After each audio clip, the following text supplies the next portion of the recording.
ओम नमो भगवते वासुदेवाय। अब हम श्रीमद् भागवत महापुराण के अष्टम स्कंद के अथ के विंशो 21वें अध्याय का पाठ करेंगे। इसमें हम जानेंगे कि बलि का बंध अचाना। श्री सुखदेव मुनि जी कहते हैं, परीक्षित भगवान का चरण कमल सत्यलोक में पहुंच गया। उसके नख चंद्र की छटा से सत्यलोक की आभा फीकी पड़ गई।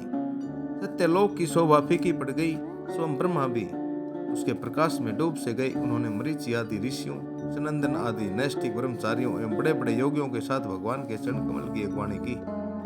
वेद, उपवेद, नियम, यज्ञ, तर्क, इतिहास, वेदांग और पुराण संहिताएं जो ब्रह्मलोक में मूर्तिमान होकर निवास करते हैं तथा जिन लोगों ने योग रूप वायु से ज्ञान अग्नि को प्रज्वलित करके कर्म मल को भस्म कर डाला है, वे महात्मा सब ने भगवान के चरण की वंदना की। इसी चरण कमल के समरण की महिमा से ये सब कर्म के द्वारा प्राप्त न होने योग्य ब्रह्मा जी के धाम में पहुंचे। भगवान ब्रह्मा की कृति बड़ी पवित्र है। वे विष्णु भगवान के नाभि कमल से उत्पन्न हुए हैं। भगवानी करने के बाद उन्होंने स्वयं विश्व रूप भगवान के ऊपर उठे हुए चरण का अर्ध्यपाद से पूजन किया, प्रक्षालन किया। पूजा करके बड़े प्रेम और भक्ति से उन्होंने भगवान की स्तुति की। परीक्षित, ब्रह्मा के कमंडलों का वही जल विश्व रूप भगवान के पांव पखारने से पवित्र होने के कारण उन गंगा जी के रूप में परिणत हो गया, जो आकाश मार्ग से पृथ्वी पर गिरकर तीनों लोकों को पवित्र करती है। ये गंगा जी क्या है? भगवान की मूर्तिमान उज्जवल कृति। जब भगवान ने अपने स्वरूप को कुछ छोटा कर लिया, अपनी विभूतियों को कुछ समेट लिया तथा ब्रह्मा आदि लोकपालों ने अपने अनुचरों के साथ बड़े आदर भाव से अपने स्वामी भगवान को अनेकों प्रकार की भेंटें समर्पित की। उन लोगों ने जल, उपहार, माला, दिव्य गंधों से भरे अंग राग, सुगंधित धूप, दीप, खेल, अक्षत, फल, अंकुर, भगवान की महिमा और प्रभाव से युक्त स्त्रोत, जय घोष, नृत्य, बाजे गाजे, गान एवं शंख और दुदंबे के शब्दों से भगवान की आराधना की। उस समय ऋक्षराज जाम्बवान मन के समान वेग से दौड़कर सब दिशाओं में भेरी बजा बजाकर भगवान की मंगल में विजय की घोषणा कराई। दैत्यों ने देखा कि वामन जी ने 3 पग पृथ्वी मांगने के बहाने सारी पृथ्वी ही छीन ली है।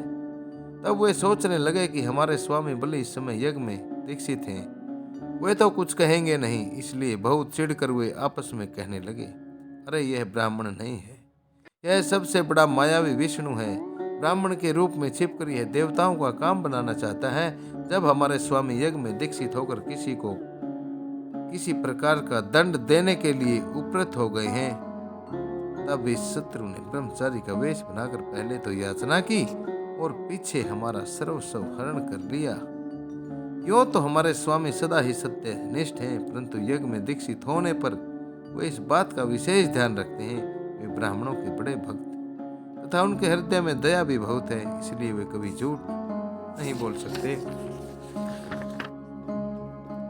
ऐसी अवस्था में हम लोगों का यही धर्म है कि शत्रु को मार डालें। इससे हमारे स्वामी बलि की सेवा भी होती है। यूं सोचकर राजा बलि के अनुचर असुरों ने अपने अपने हथियार उठा लिए। परीक्षित, राजा बलि की इच्छा न होने पर भी वे सब बड़े क्रोध से सोल पट्टिस आदि लेकर वामन भगवान को मारने के लिए टूट पड़े।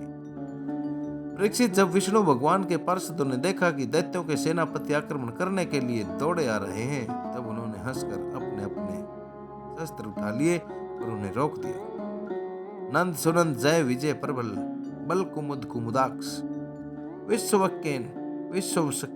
विश्वक्सेन, गरुड़, जयंत, श्रुतदेव, पुष्पदंत और सातवत, ये सभी भगवान के पार्षद 10-10 हजार हाथियों का बल रखते हैं। वे असुरों की सेना का संहार करने लगे। जब राजा बलि ने देखा कि भगवान के पार्षद मेरे सैनिकों को मार रहे हैं और वे भी क्रोध में भरकर उनसे लड़ने के लिए तैयार हो रहे हैं, तो उन्होंने शुक्राचार्य के शाप का समरण कर उन्हें युद्ध करने से रोक दिया। उन्होंने विप्रचिति, राहु, नेमि आदि दैत्यों को संबोधित करके कहा, भाइयों मेरी बात सुनो, लड़ो मत, वापस लौट आओ। यह समय हमारे कार्य के अनुकूल नहीं है। दैत्यों, जो काल समस्त प्राणियों को सुख और दुख देने की सामर्थ्य रखता है, उसे यदि कोई पुरुष चाहे कि मैं अपने प्रयत्न से दबा दूं, तो यह उसकी शक्ति से बाहर है। जो पहले हमारी उन्नति और देवताओं की अवनति के कारण हुए थे, वही काल भगवान अब उनकी उन्नति और हमारी अवनति के कारण अर्थात हमारी हार के कारण हो रहे हैं। बल, मंत्री बुद्धि, दुर्ग मंत्र, औषधि और सामाधि उपाय, इनमें से किसी भी साधन के द्वारा अथवा सबके द्वारा मनुष्य काल पर विजय नहीं प्राप्त कर सकता। जब दैव तुम लोगों के अनुकूल था तब तुम लोगों ने भगवान के इन पार्षदों को कई बार जीत लिया था, पर देखो आज वे ही युद्ध में हम पर विजय प्राप्त करके सिंहनाद कर रहे हैं। यदि दैव हमारे अनुकूल हो जाएगा तो हम भी इन्हें जीत लेंगे। इसलिए उस समय की प्रतीक्षा करो जो हमारी कार्य सिद्धि के लिए अनुकूल हो। सुखदेव जी कहते हैं, परीक्षित अपने स्वामी बलि की बात सुनकर भगवान के पार्षदों से हारे हुए दानव और दैत्य सेनापति रसातल में चले गए। उनके जाने के बाद भगवान के हृदय की बात जानकर पक्षीराज गरुड़ ने वरुण के पासों से बलि को बांध दिया। उस दिन उनके अश्वमेघ यज्ञ में सोमपान होने वाला था।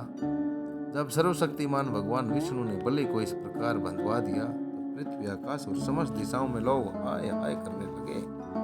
यद्यपि बलि वरुण के पासों से बंधे हुए थे, उनकी संपत्ति भी उनके हाथों से निकल गई थी, फिर भी उनकी बुद्धि निश्चयात्मक थी और सब लोग उनके उदार यश का गान कर रहे थे। परीक्षित, उस समय भगवान ने बलि से कहा, असुर, तुमने मुझे पृथ्वी के 3 पग दिए थे, तो पग में तो मैंने सारी त्रिलोकी नाप ली। अब तीसरा पग पूरा करो।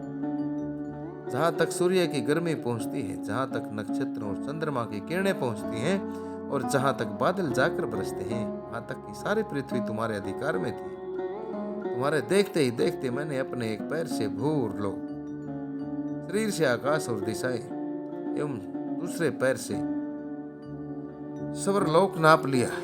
इस प्रकार तुम्हारा सब कुछ मेरा हो चुका है, फिर भी तुमने जो प्रतिज्ञा की थी उसे पूरा न कर सकने के कारण अब तुम्हें नरक में रहना पड़ेगा। तुम्हारे गुरु की तो इस विषय में सम्मति है ही।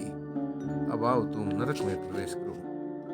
जो याचक को देने की प्रतिज्ञा करके मुकर जाता है, तो याचक को देने की प्रतिज्ञा करके मुकर जाता है और इस प्रकार उसे धोखा देता है, उसके सारे मनोरथ व्यर्थ हैं, उसकी सारी इच्छाएं व्यर्थ होते हैं। स्वर्ग की बात तो दूर रही, उसे नरक में गिरना पड़ता है।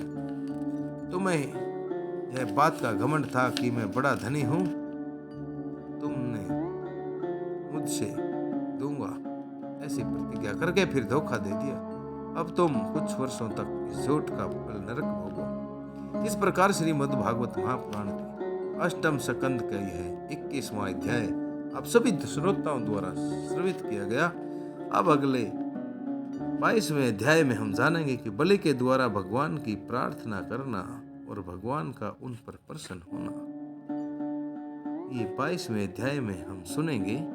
श्रीमद् भागवत महापुराण एक सनातन महापुराण है, इसकी पुण्यमयी कथाओं को संस्कृत से हिंदी में रूपांतरित करके ओम नमो नारायण चैनल द्वारा आप तक प्रस्तुत किया जा रहा है।